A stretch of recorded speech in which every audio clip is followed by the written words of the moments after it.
लगा अगर गेहूं में कीड़ा बाहर से मंगवाओगे, घुना हुआ चरित्र देश का इसे कहां से लाओगे। नमस्ते, मैं हूं अभिनय आकाश और आप देखना शुरू कर चुके हैं प्रभा साक्षी का special show most reliable information यानी एमआरआई। हम सभी का बचपन ऐसी कहानियों को पढ़कर सुनकर बीता है, जब छत्रपति शिवाजी महाराज के एक सेना नायक दुश्मन की एक महिला को लूट लाया और कहा कि आपके लिए मैं इसे खूबसूरत लड़की को लेकर आया हूं। तो शिवाजी ने उस सेना नायक को डांटा, उस लड़की से कहा, मैं अपने सेनापति की ओर से क्षमा चाहता हूं, आप बड़ी खूबसूरत हैं, मेरी माँ भी आप जैसी सुंदर होती तो मैं भी आप जैसा सुंदर होता।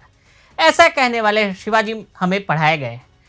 आपसे एक सवाल करूं कि भगवान से कौन बड़ा है? भगवान से माँ बड़ी है, जिसने भगवान पैदा किया।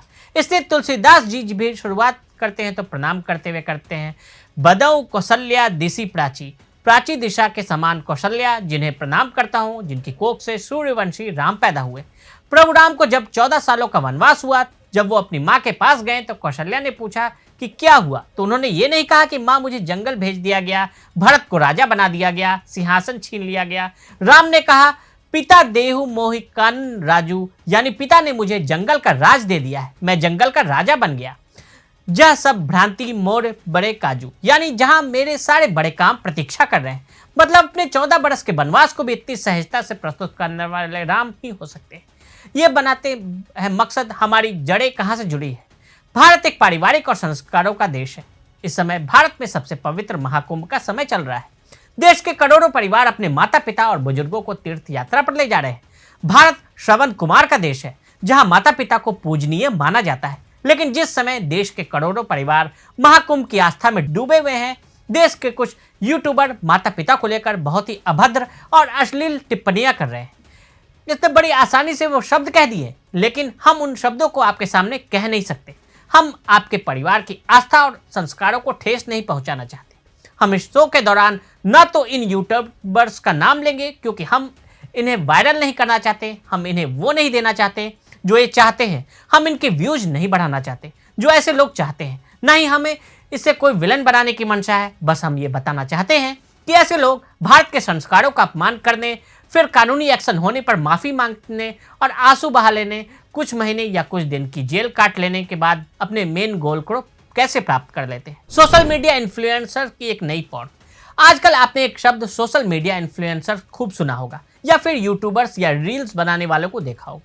पिछले कुछ वर्षों में यूट्यूबर्स की एक नई पौड़ आ गई, जो पॉडकास्ट बनाती है, वीडियो बनाती है, इनके जबरदस्त व्यूज भी आते हैं। ये नए जमाने का मीडिया है, जिसमें बड़े बड़े नेता, बड़े बड़े खिलाड़ी, सेलिब्रिटी यहाँ आते हैं, इंटरव्यूज देते हैं। बहुत सारे तो कहते हैं कि इतनी लोकप्रियता मीडिया से बढ़ गई है। ये लोग जनता की पसंद पर अपना कंटेंट नहीं बनाते, बल्कि एल्गोरिदम के हिसाब से तय करते हैं। वो गणित ये कहता है कि जितनी ज़्यादा अश्लील बातें आप करेंगे, जितने ज़्यादा अश्लील वीडियो आप बनाएंगे, जितने ज़्यादा नए नए विवाद पैदा करेंगे, उतने ज़्यादा व्यूज़ आपको मिलेंगे, उतने ज़्यादा आप वायरल होंगे। एक अंधी दौड़ शुरू हो चुकी है, जिसमें हर यूट्यूबर ज़्यादा से ज़्यादा व्यूज चाहता है, पैसा कमाना चाहता है। लेकिन सबसे हैरान करने वाली बात है कि देश का एक बड़ा वर्ग उन्हें न केवल देख रहा है, बल्कि उस पर तालियां भी बजा रहा है। आज भारत जैसे संस्कारी देश के तमाम इन्फ्लुएंसर्स के बीच व्यूज पाने की रेस चल रही है। लोग जानते हैं कि इनके पास कोई खास टैलेंट नहीं है, इसलिए ये सब आसान रास्ता, आपत्तिजनक, भद्र और अश्लील कंटेंट बनाकर पैसे कमाने का रास्ता चुनते हैं। जिन यूट्यूबर्स ने गंदी बातें की, अपनी माँ के बारे में घटिया और अश्लील बात की, वो माफ़ी के लायक तो नहीं है, क्योंकि गलती अनजाने में नहीं हुई है। जो कुछ कहा गया वो सोच समझकर लिखे गए स्क्रिप्ट के आधार पर कहा गया। ये कोई स्लिप ऑफ टंग नहीं था, ये एक इंग्लिश शो की कॉपी थी। इस घटना से इन यूट्यूबर्स का असली चेहरा सामने आ चुका है। बहुत सारे यूट्यूबर्स ऐसे हैं जिनके ना कोई मोरल्स है, ना वैल्यू है। वो सिर्फ अपने फॉलोअर्स की संख्या बढ़ाकर पैसा कमाना चाहते हैं। इनकी बातों का समाज पर क्या असर होता है, इसकी इन्हें कोई परवाह नहीं है। गालियां और अश्लीलता में ढूंढते डार्क ह्यूमर्स। डार्क कॉमेडी के नाम पर माता पिता के बारे में गंदी निम्न स्तर की बातें करना, उनके प्राइवेट पार्ट्स के बारे में बात करना, पैसा कमा लिया तो किसी को पैसा का लालच देकर कहना कि 2 करोड़ दूंगा आकर मेरा। बात की शुरुआत से बात के अंत तक अनगिनत बार माँ बहन की गालियां देना, ये कॉमेडी तो कतई हो ही नहीं सकती। और नो फिल्टर कहें तो नीचता की पराकाष्ठा है, या सीधे सीधे कहें कि खराब परवरिश का नतीजा। वरना इस देश में क्रिकेट और कोविड को छोड़कर विरले कोई ऐसा मुद्दा होगा जिसमें हर वर्ग, हर उम्र, हर धर्म का आदमी एक सुर में सुर मिलाए, देश में काला कपड़ा लगाकर काले कमरे में गाली देकर डार्क ह्यूमर का जिक्र कर रहे और बेशर्मों की तरह ठहाके लगा रहे, उन सभी को कह रहा है कि बहुत हो गया, अब नहीं। महाराष्ट्र का पक्ष हो विपक्ष हो, दिल्ली में बैठा नेता, किसान नेता, महिला आयोग या सोशल मीडिया पर लोग, या आपके और हमारे जैसे आम, आज हर कोई कह रहा है कि इन पर कार्रवाई हो। आप गौर से नजर डालेंगे तो पाएंगे कि पिछले कुछ वक्त से ऐसा चलन सा चल गया है। आपको याद होगा कुछ साल पहले एक कॉमेडियन हिंदू देवी देवताओं के विवादास्पद चित्रण और उनका मजाक उड़ाने के साथ साथ गोधरा ट्रेन अग्निकांड के पीड़ितों के बारे में भी अपनी मजाकिया टिप्पणियों की वजह से काफी चर्चा में रहा था।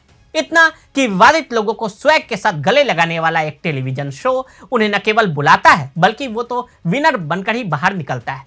इससे पहले भी वो OTT ऐप पर आने वाले एक शो को जीत चुका होता है। मतलब सीधा सा फंडा है, कुछ भी गंद बोलो, धर्म के नाम पर टिप्पणी करो, बस केवल सिर तन से जुदा वालों को छोड़कर, तो एक खास वर्ग आपको कूल समझने लगेगा, आप प्रसिद्धि पाने लगोगे। कोरोना शरीर को मारता है, चरित्र का वायरस आत्मा मार देता है।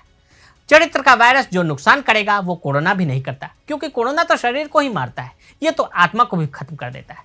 ये देश सरकारों, नेताओं, पार्टियों से नहीं, ये देश मेरे और आपके जैसे लोगों ने बनाया है। एकात्म पराक्रम, यानी हमने अकेले में पराक्रम किया। मसलन कोई मराठी के प्रोफेसर का लड़का बड़ा होकर सचिन तेंदुलकर जैसा धाकड़ बल्लेबाज बन गया, कोई ओमान के पेट्रोल पंप पर पेट्रोल भरने वाला आया और धीरू भाई अंबानी बन गया, कोई वडनगर के रेलवे स्टेशन पर अपने बाप की चाय की कप पकड़ाने वाला लड़का देश का प्रधानमंत्री बन गया। यह सब सरकारों की योजनाओं के काम नहीं थे, अकेले एक आदमी ने मेहनत की। एक के बाद एक होते इस तरह की घटनाओं के बाद सवाल हमारे और आपके लिए भी है, क्योंकि इस तरह के लोगों को इन्फ्लुएंसर कहते हैं और उन्हें समझना होगा कि फॉलोइंग ऐसे लोगों को इन्फ्लुएंस अस्थायी होता है। विश्वसनीयता के लिए लोगों के दिलों में लंबे समय तक जगह बनाने के लिए नैतिक बल और समाज के प्रति जिम्मेदारी का एहसास होना चाहिए। तो आज हमने आपको सोशल मीडिया इन्फ्लुएंसर्स के बारे में बताया। आज के लिए इजाजत। ऐसी रिपोर्ट्स को देखने के लिए देखते रहें प्रभा साक्षी। अगर आप भी लेना चाहते हैं देश दुनिया की तमाम जानकारी तो आज ही सब्सक्राइब करें हमारे चैनल को। साथ ही नीचे दिए बेल आइकन को जरूर दबाएं ताकि हर अपडेट आप तक पहुंच सके।